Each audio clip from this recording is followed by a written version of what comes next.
Pero bago tayo magpatuloy ay pakilike ang ating video. Ganon din ang subscribe button, pati na rin ang bell icon para lagi kayong updated sa mga parating ko pang mga uploads.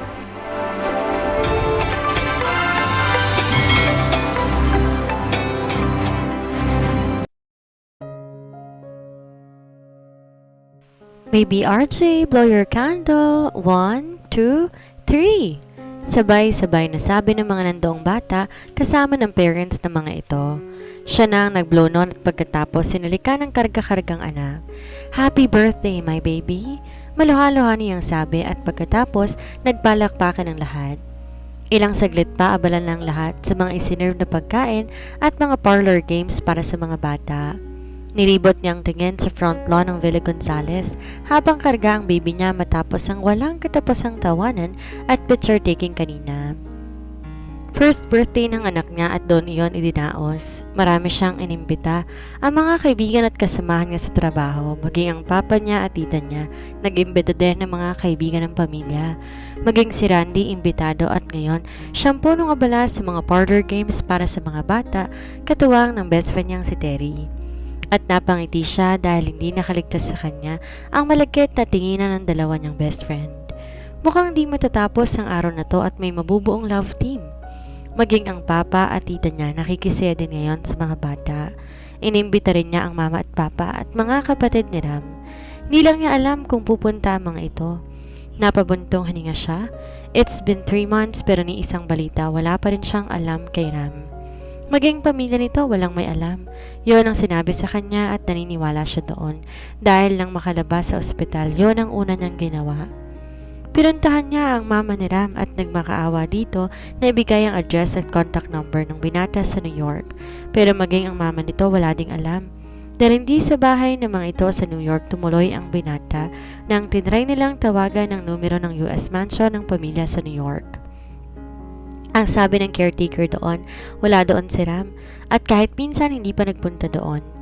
It seems hindi to doon tumuloy pagdating sa New York. She even seeked the help of her lawyer, Attorney Rivera, and even hired private investigators para matrace ang kinaroroonan ni Ram pero bigo sila. At di niya alam kung nagpalit na ng mobile number ang binata. Patuloy pa rin niya itong tinetext araw-araw. Tuwing dinadial na yon, cannot be reached iyon. Kaya posibleng nagpalit na nga ito ng number. Pero magkagayon man, tinetext pa rin niya ito, hoping na mabasa pa rin ito. Kinukwentuhan niya ang binata tungkol sa daily routine nila ng baby nila. Gusto niyang ibahagi dito kung paano nagdaraan ang bawat araw nilang mag-ina. Sa galon man lang paraan, ma-feel niya na kasama nila ito. At tuwi na rin, kinukunan niya ng picture si baby RJ sa cellphone niya, sinasend yun sa phone ng binata. Minsan, selfie nilang mag-ina. Pero sa panulumo niya, walang reply mula rito kung natatanggap nito ang mga messages at pictures na sinesend niya. Daddy, ang munting boses ni baby RJ ang umagaw na atensyon niya. Sa tuwin na tinuturuan niya ang baby niya na salitang daddy para hindi nito makalimutan ang daddy nito. At kapag yakap niya ang anak sa gabi upang patulugin, kahit hindi pa nito naiintindihan, kinukwentuhan niya ito lagi ng tungkol sa ama nito. At tuwi na rin nagbabasa ang una niya sa pag-iyak sa sobrang pagkamis sa binata at pag-aalala para dito. Kundi dahil sa anak niya, baka hindi niya muling kayanin ang lungkot.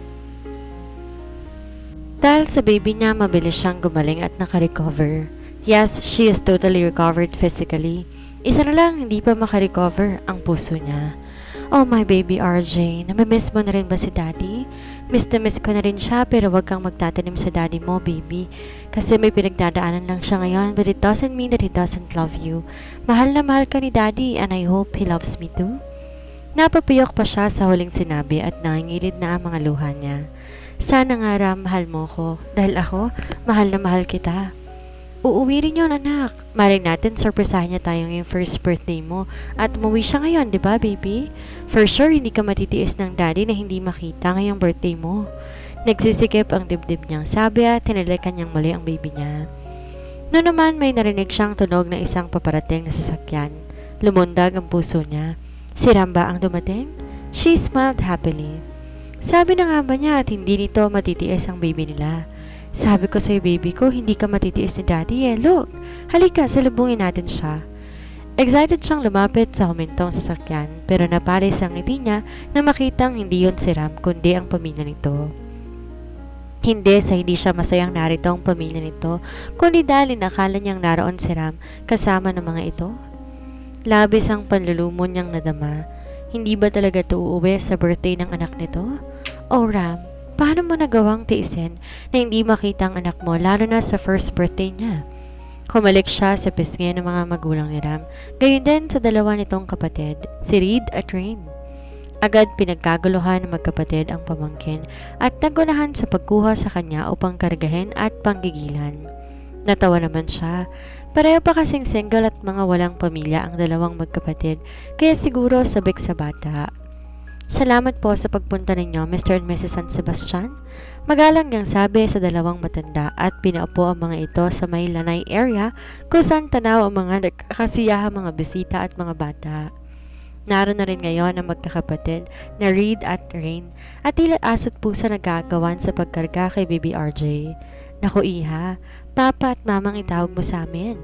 Ang nakangiting sabi ni Don Alfonso na papa ni Ram na sa kabila ng edad, gwapo at matikas pa rin.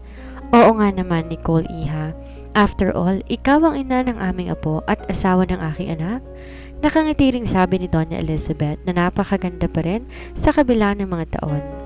Salamat po, Papa, Mama. May balita na po kayo kay Ram? Hindi niya napigilan kaagad na itanong. Bumuntong hininga si Don Alfonso. Yan din ang ginagawa namin hanggang sa mga sandaling to, iha. Nahihirapan ang mga private investigators. It seems na hindi naman siya sa New York pumunta, katulad ng sinabi niya, dahil halos halugugin na ng mga investigators ang buong New York, pero hindi nila makita.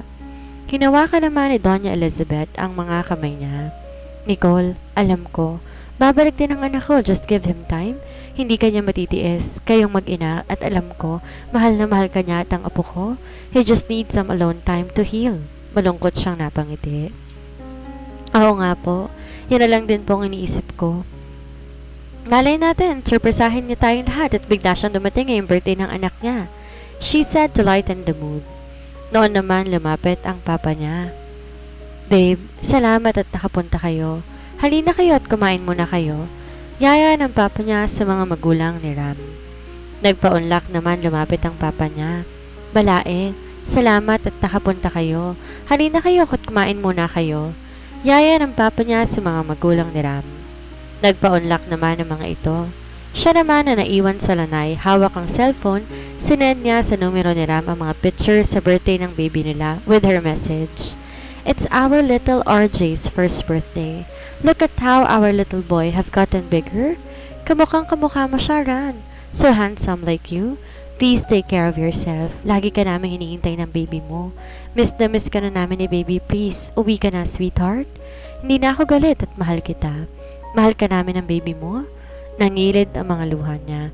Nagad niyang pinunasan na makitang papalapit si Randy. Ano ba, Nicole? Huwag mong sabihing magmumukmuk ka dyan. Halika't makasaya ka sa mga kids. Tumatawang sabi nito at kinuha ang mga kamay niya upang dalhin sa nagkakasayahang mga bata. Napahinuhod siya at ilang saglit pa. Nakigulo at nakatawa na rin siya sa mga bisita at mga batang nakasaya sa first birthday ng anak niya. Subalit hindi dumating si Ram sa birthday ni Baby RJ. Inabot siya ng gabi sa paghihintay pero walang Ram na dumating. At gusto niyang maghinanakit pero inunawa pa rin niya ito. Baka hindi pa nito kaya. Pero sana man lang tumawag tong long distance at kahit patiin sa telepono ng anak nito pero hindi nito ginawa. Ngunit sa bawat araw na hindi ito dumarating, nadadagdagan ang bigat at hinanakit sa dibdib niya. At naitanong niya sa sarili kung mahal nga ba siya nitong talaga at ang anak nila. Dahil kung mahal siya nito, hindi siya nito matitiis ng ganito. Sila ng baby nila. Ilang buwan pang dumaan at ngayon may 1 taon at kalahati nang lumipas pero walang Ram dumarating. At kahit mahirap, sinikap niyang magpakatatag para sa anak niya. Nakabalik na rin siya sa opisina. Naging working mom siya pero she sees to it na hindi niya napapabayaan si Baby RJ na ngayon 2 years old na at marami nang alam na salitang sasabihin at nakakapaglakad na. Tinigilan na rin ang pagtitext at pagsisend kay Ram ng mga messages at pictures ng baby nila.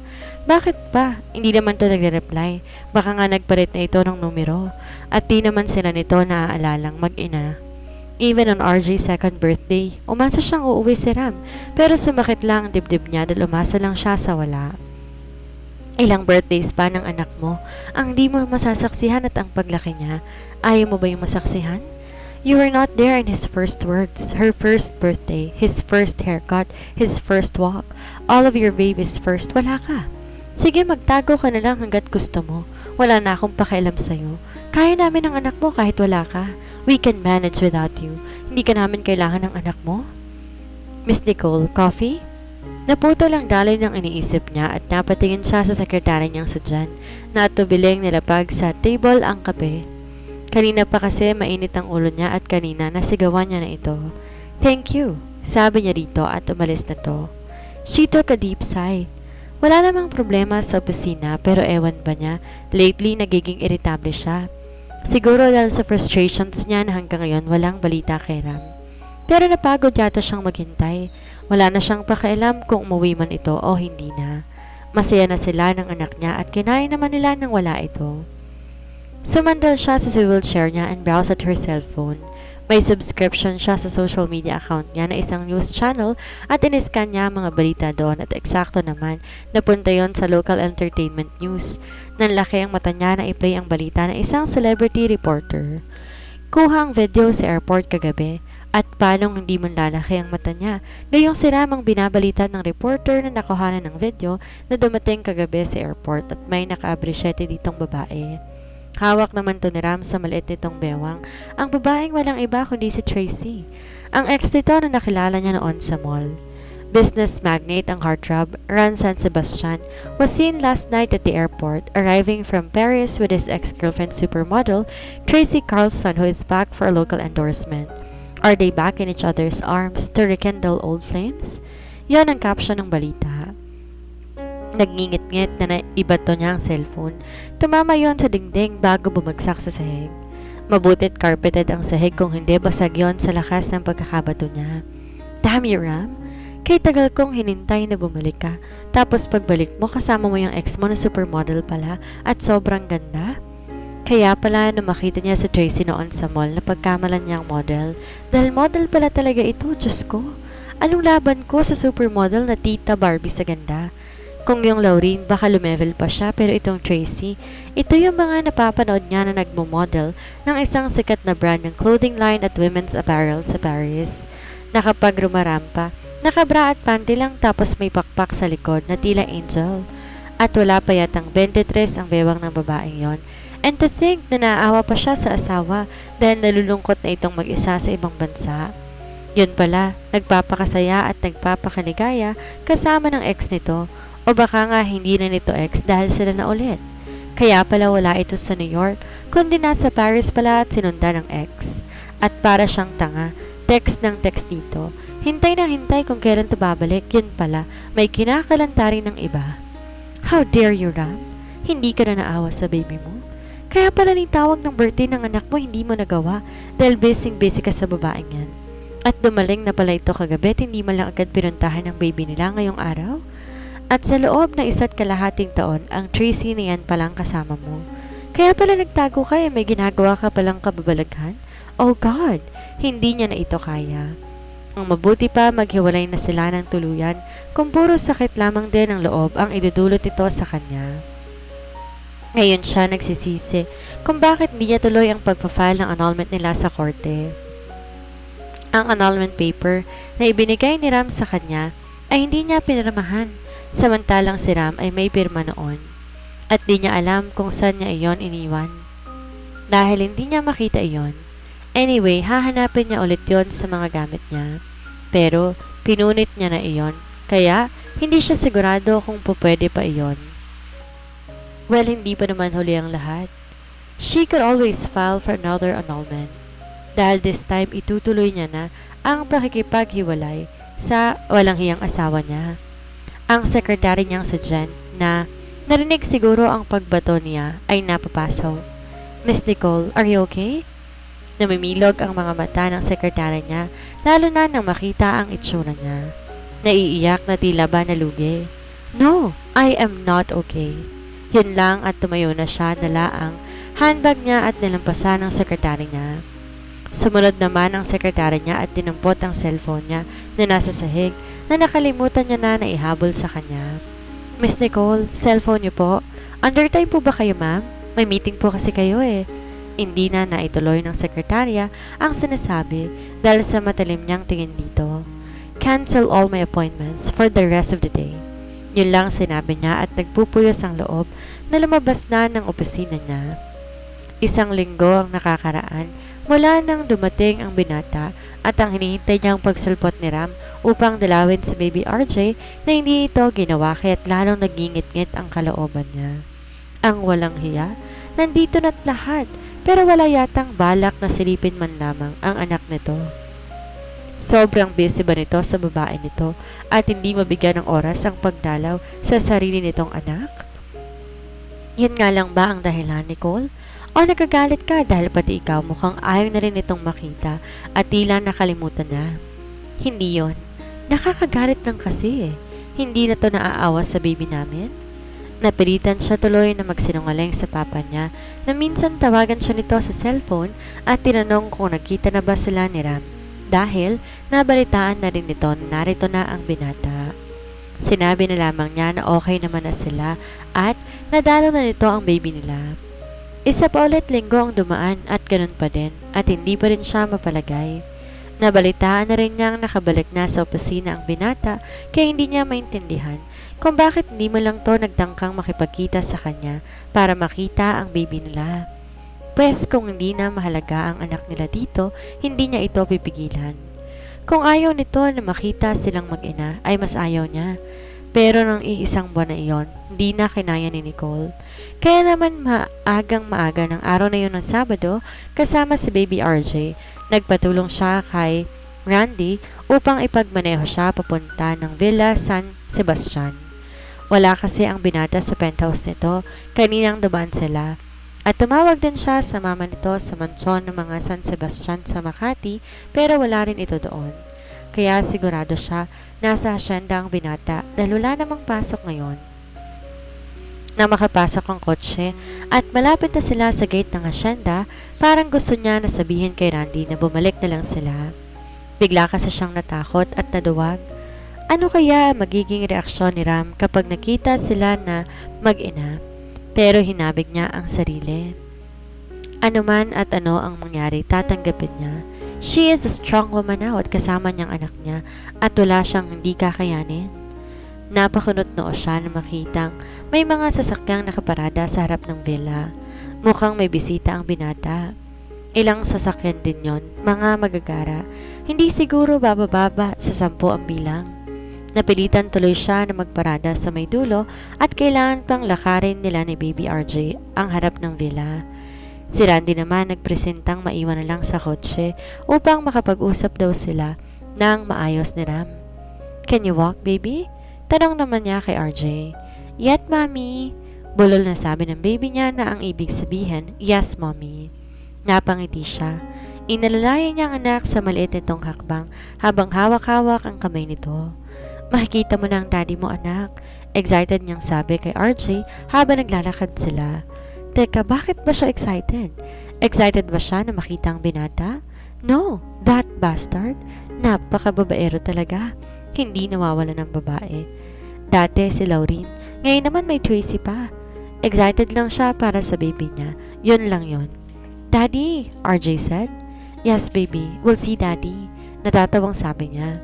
Pero ang tawa niya biglang naglaho sa nakitang papalabas ng main door ng bahay.